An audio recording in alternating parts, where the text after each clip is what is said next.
So I was thinking of building like a shortwave receiver or a ham band receiver. Also, I was thinking about making a up converter for RTL SDR.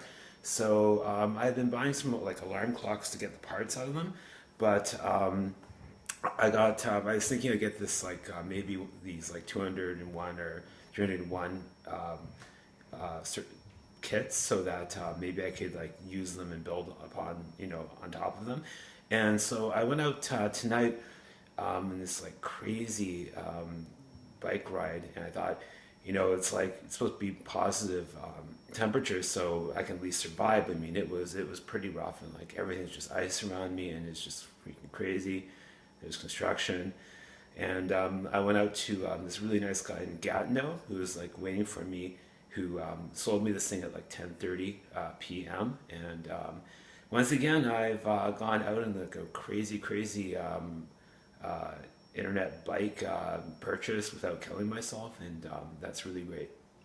I get this new Ryzen computer, and it's like just will not 100% come out of sleep in Linux. I think maybe Windows okay, but I mean, it's just so annoying, But I mean, what can I say? And also, the trouble with one of the SATA ports is kind of suspicious. Yeah, so I had to like come from this area over in Ottawa, go over this like Gatineau, go this crazy bridge crap, it's all dark, and go along here, along up there, come back, and went over this bridge, came home, was like, I'm alive, still alive, haha. Not dead today, won't be today. Yeah, so anyway, here it is. I guess the other one might have been a 130 in one. I was actually going to this like 130 in one, and then he goes, "Oh well, I've got another one, and they're both $20." And I go like, "Well, they're both $20. I mean, in theory, the 300 one is probably a better one.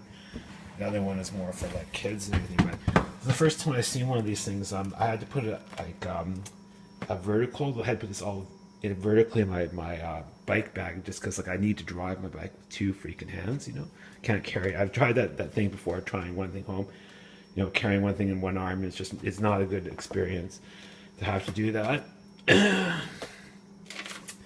Yeah, so apparently somebody used this thing. Let's see, I need the variable capacitor here. Oh, that's the variable capacitor, some sort of potentiometer.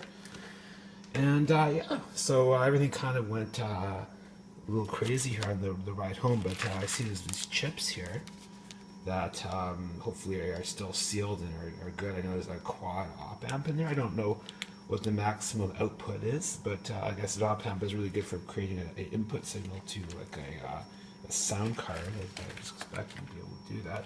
Oh yeah. Well, let's see. I know he's got some electrolytic capacitors in here, but yeah. That is pretty slick. 20 Canadian dollars, if I did not mention that. 20 Canadian dollars. So, again, I want to maybe make an up converter for RTL SDR, or a shortwave receiver, or a ham receiver. And yeah, $20. I've sold garbage my work was throwing out for like $45 recently, so I thought, yeah, it's just spare change. It's no big deal.